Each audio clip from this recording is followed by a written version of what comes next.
আমি খাবার নিয়ে চলে এসেছি। ঠিক আছে, তোমরা মিটিং করে নাও, আমি পরে আসছি। আরে দাঁড়াও, আরে কোনো ব্যাপার না, আমার বন্ধুরাই আছে, মিটিং চলছে, তুমি ভেতরে এসো।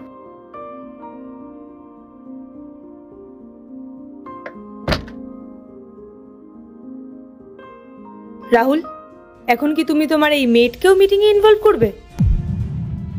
দেখো, এখন যদি তুমি তোমার সার্ভেন্টকে ইনভলভ করো এখানে, তাহলে কিন্তু আমরা মিটিং করব না। আমি ভাবলাম যে তোমার খিদে পেয়ে যাবে, তাই জন্য খাবার নিয়ে এসেছিলাম। ঠিক আছে, আমি পরে আসছি। দাঁড়াও, তুমি এত কষ্ট করে এত দূর থেকে আমার জন্য নিজের হাতে খাবার বানিয়ে নিয়ে এসছো। তুমি জানো আমি কতটা লাকি যে তুমি আমার ওয়াইফ। হোয়াট? ও তোমার ওয়াইফ? ও তো একদমই তোমার স্ট্যান্ডার্ডের নয়, আর তুমি এরকম একটা অশিক্ষিত মেয়েকে বিয়ে করেছো। রাহুল, জানো আমার কাছে যখন টাকা পয়সা ছিল না, আমি তখন এরকম একটা অশিক্ষিত মেয়েকে বিয়ে করেছিলাম। আর তারপর আমি যখন সাকসেসফুল হয়ে গেলাম, তখন আমি ওই মেয়েটাকে ডিভোর্স দিয়ে পায়েলকে বিয়ে করলাম। তাই আমি তোমাকে একটা অ্যাডভাইস দিচ্ছি, একটা ভালো মেয়ের সাথে ডেট করো আর তারপর তাকে বিয়ে করো। ওর কন্ডিশনটা দেখো একবার, কেমনভাবে এখানে এসছে। ওকে কোন দিক থেকে তোমার ওয়াইফ ভাববো আমি? এমনকি ও যে তোমার ওয়াইফ, এটা আমরা স্বপ্নেও ভাবতে পারি না। হ্যাঁ, ও তো একদম ঠিকই বলেছে। দেখো, তোমার কাছে টাইম আছে, টাকা আছে, সেটার ইউজ করো। কোথায় আটকে আছো তুমি? একটা ভালো মেয়ের সঙ্গে ডেট করো, আর তার থেকেও যদি মন ভরে যায় তখন আবার একটা ডেট করবে। লাইফটাকে এনজয় করো। তোমার কাছে টাকা আছে, তুমি যা খুশি তাই করতে পারো। যদি তুমি বলো, তাহলে আমি আমার ফ্রেন্ডের সাথে তোমায় কথা বলে দিতে পারি। ওকে পুরো মডেলের মতো দেখতে, আর তুমি ওকে প্রথমবার দেখলেই না তোমার ওকে ভালো লেগে যাবে, এত সুন্দর দেখতে ওকে। ব্যাস, অনেক হয়েছে। তোমরা কে হও হ্যাঁ আমার ওয়াইফের নামে এই সমস্ত উল্টোপাল্টা কথা বলার? তোমাদের লজ্জা করে না? আরে তোমরা স্ট্যান্ডার্ডিটির কথা বলছো, যাদের কাছে একটা জিনিস অরিজিনাল নেই। তুমি যে ঘড়িটা পরে আছো না, এটাও ডুপ্লিকেট। আর তুমি যে গলায় নেকলেসটা পরে আছো, এটাও অরিজিনাল না। আর তুমি যে গাড়িটা চড়ে আসো না, যে লাক্সারিয়াস গাড়িটা, সেটাও রেন্টে নেওয়া। আর তোমরা স্ট্যান্ডার্ডিটির কথা বলছো হ্যাঁ?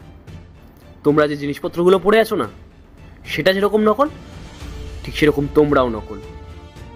আর যখন তোমার খারাপ সময় ছিল, তখন তোমার ওয়াইফ তোমার পাশে ছিল।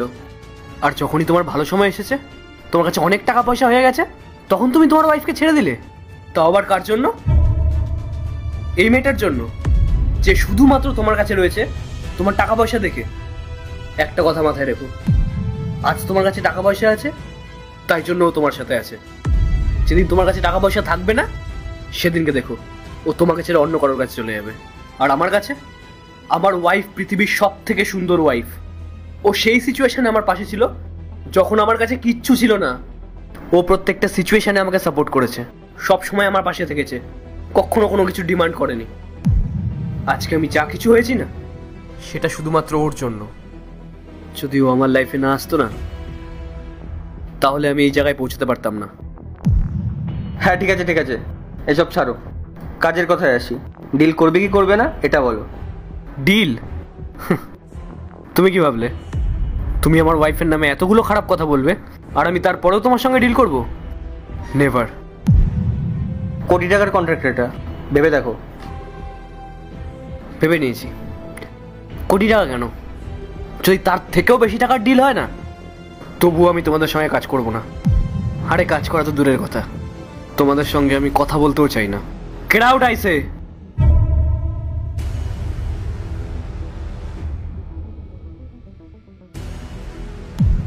সরি রাহুল, আমার এখানে আসাটা একদম উচিত হয়নি। আমার জন্য তোমার কতটা লোকসান হয়ে গেল। আরে ধুর, কিসের লোকসান? কোনো লোকসান হয়নি। আর এমনি তো আমি ওদের সঙ্গে কাজ করতে চাই না। হ্যাঁ, কাজটা ভালো ছিল, কিন্তু এই মানুষগুলো তো ভালো ছিল না। আর তুমি তো খুব ভালো করেই জানো যে খারাপ মানুষের সঙ্গে আমি কাজ করি না। আর এমনি তো আমি ওদেরকে না করেই দিতাম, ওদের সঙ্গে কাজ করার আমারও ইচ্ছে ছিল না। আর তারপর তুমি চলে আসলে, ওরা তোমাকে উল্টোপাল্টা কথা বলছিল, ব্যাস আমি ওদেরকে না করার একটা রিজন পেয়ে গেলাম।